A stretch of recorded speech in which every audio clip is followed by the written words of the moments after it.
Believe it or not, this game is brand new. Also, believe it or not, you already can't play it. It comes with a free side of incredibly dumb drama, and we're gonna spend a bit of time exploring it because we have nothing better to do. This is Dreadmyst. It launched on January 9th of 2026, and first-hand accounts indicate that it had around 7,000 or 8,000 players at launch. Looking at Steam charts, it does seem to have peaked at just over 8,000 players in January, which is a pretty impressive feat for a small retro MMO. However, the good times did not last for Dreadmyst at all. In fact, the initial launch may have been the only good time it ever experienced. Accusations of stolen assets from Elder Scrolls, Ion, World of Warcraft, Magic the Gathering, and other franchises started to surface on MMO forums pretty quickly, with players questioning if Dreadmyst was being seriously developed or if it was more asset-flipping slop trying to capitalize on a dying genre. Unfortunately, their wariness would prove to be well-founded in this particular case. Near the end of January, under 20 days from launch, Dreadmyst was removed from Steam for the first time, with the developer claiming that NCSoft had demanded the product be taken down from the Steam store while stolen assets were removed. NCSoft, of course, being the rights holder for Ion. The developer posted the following correspondence that he had allegedly received from NCSoft. "We understand that some of the assets may have been acquired through a third-party marketplace. However, such a purchase does not grant any right to use, reproduce, or distribute the protected content. These assets were unlawfully offered for sale by an unauthorized party, and their use in your game constitutes infringement of NCSoft's intellectual property rights." The takedown served as a shock to nobody who had been following the story, with many surprised it took longer than a week for the game to be taken down.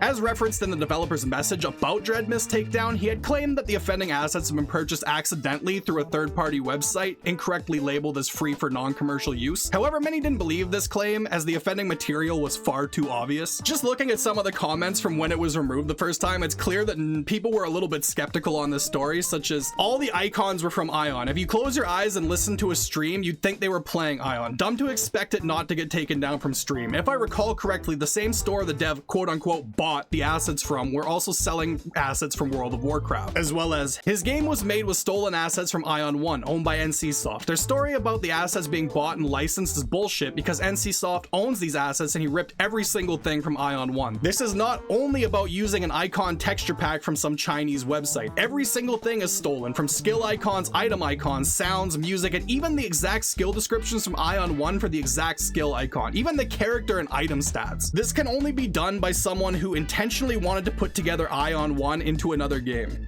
Is it Ion or Aeon? I'm gonna go with Ion for the rest of the video, and if you're an MMO player and that's wrong, you can chastise me in the comments. As others pointed out, the sites that the developer had been purchasing the asset packs from are frequently used by MMO private server hosts to acquire game assets. That is to say, it's not exactly a secret that they sell stolen goods, and you'd have to be extremely ignorant to have accidentally purchased stolen materials from the site. However, to the surprise of many, Dreadmyst did find itself back on Steam at the start of February, allegedly with NCSoft's blessing, with the devs stating the following. NCSoft's Gameforge reviewed and acknowledged it as a non-profit passion project. The Steam situation was a miscommunication between offices, now resolved. Valve also reviewed everything during the process. Have fun. He would go on to say that most of the unlicensed assets had been removed from the game, but not all, which created a great deal of speculation the entire DMCA strike had been fake, as it wouldn't have been likely for NCSoft or Valve to greenlight Dreadmyst returning to Steam if it still contained stolen assets, whether or not it was monetized. As an aside, and in all fairness, NCSoft had taken a similar approach with the fan-led City of Heroes revival, even giving the fan-run server a license to keep operating legally, but it didn't seem to be quite a similar situation. Many found this suspicious and began speculating that this was the same developer who had some drama in the private World of Warcraft server scene, operating under a new alias due to the similarities in behavior. This individual, referred to as Gummy, allegedly had used fake DMCA strikes and had a history of rug-pulling projects in the past to try and get attention, which of course led to accusations that this had been another fake DMCA strike to get attention, and he had never had any correspondence with NCSoft to begin with. But to be honest with you, the more I read into this part, the more I started to ask myself what exactly I was doing. There was a lot of he said, she said being played about the developer's history, how the new alias tied back to his previous accounts, and just general speculation that I did not care to spend hours verifying. The moderators on the MMORPG subreddit made a compelling argument that the developer was indeed Gummy after having to deal with him privately, but honestly, who cares?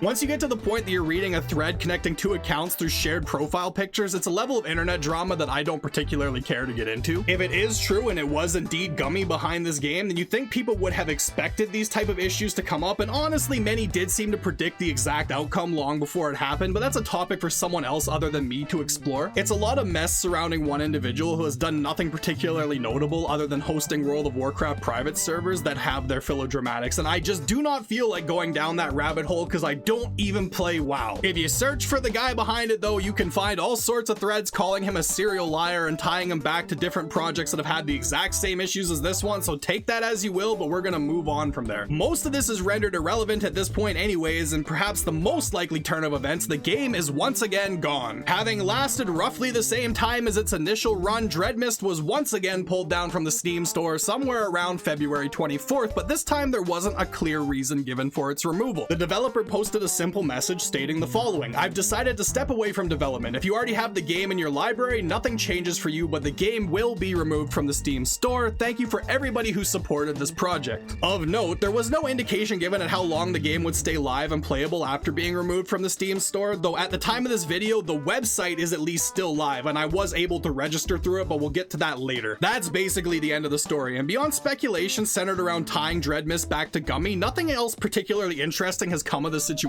Whether it was Gummy getting off on rug pulling MMO players with another project using fake DMCA takedowns, or if it was simply some random developer who realized they were in way over their heads working on this solo, it's hard to say. Ultimately, those questions will likely never be answered, at least by me, and they don't really need to be because the game, as of right now anyway, is gone. It's a footnote game carrying way too much baggage that lasted under 60 days of active playability. And perhaps this isn't the most exciting end of the saga, but it's probably the most realistic one. However, there was a question I still had. That question was, could I still try the game to see if anything worth mourning was lost? The answer, surprisingly, was yeah, I was still able to play the game somehow. I had Dreadmyst in my library from before it got taken off the Steam store, which is weird because I don't remember adding it, but whatever, I must have at some point. Though I never installed it or played it, luckily the website was still up and I was able to register an account there through the sketchiest website I've been on in a long time, and it did log me in when I got onto Dreadmyst itself, so I was a bit surprised at this, but hey, we're able to give it a try. Before I played it, the previews didn't really stand out to me as anything special, but I remember it did look pretty generic, which is probably why I never installed it to begin with until I saw the drama around it and the fact that it had been removed from the Steam store, and then I got a little bit curious. So if it was Gummy, it worked on me. I hate to admit it, but playing it was exactly what I expected. It's a very simple old school MMO with simple combat, an isometric visual style, and no other real surprises. I'm not sure what's still remaining of the stolen assets in the game, and honestly I can't be bothered to dig and find that out, or else I would show them off a little bit more, but it's just things have been removed and things have been changed since then, so I have no idea. What I can say though is at a point I started to feel genuinely bad for the very small remainder of the community that's still playing the game. A couple of players were so friendly to me and asked if I needed any help while I was looking around, and it was clear that there's still some individuals hanging on who genuinely want to remain playing. I had a look around the map, I fought a few enemies while recording footage, but honestly once I saw a crowd of players huddled around in town that likely made up most of the current players online, I felt like I was intruding on something honestly, and I decided to leave. These players didn't ask to be cursed with a lying developer, and I hope they get to enjoy whatever amount of time they have left in the game, and honestly I'm thankful that they were so polite to me while I was just having a look around. Walking through a dying game can be a really surreal experience, and I don't know, I felt really bad in this instance regardless of what the game had been through and regardless of who the dev was, because these players still want to play. The game is nothing special, but maybe it was special to some individuals who are looking for an old school MMO to play. The genre has fallen a long way since its glory days when there were thousands of games to choose from, and honestly it's too bad the developer behind it tried to take shortcuts to produce a game that ultimately caused it to fail. The speculation behind the drama and Gummy is one thing, but the people who ended up losing in the end are the players who got their hopes up for a game that scratched a particular itch and ended up being the center of more drama than it ever warranted. Who knows if the game will come back? If it is a Gummy-led project, there's always a chance. However, even if it does come back, it has already been shown that it can vanish at a moment's notice regardless, so I would not spend any time getting your hopes up. And that's pretty much it. That's the Dreadmyst saga. I know it's not the longest tale, but honestly, for something that happened in less than 2 months, I thought it was pretty crazy what this game went through, and I wanted to share some of the things that I found about it with you guys. If you enjoyed the video, please hit subscribe. I will be back sometime once I got another story to tell. Until then, have yourselves a great weekend. I will see you in the next one. Peace.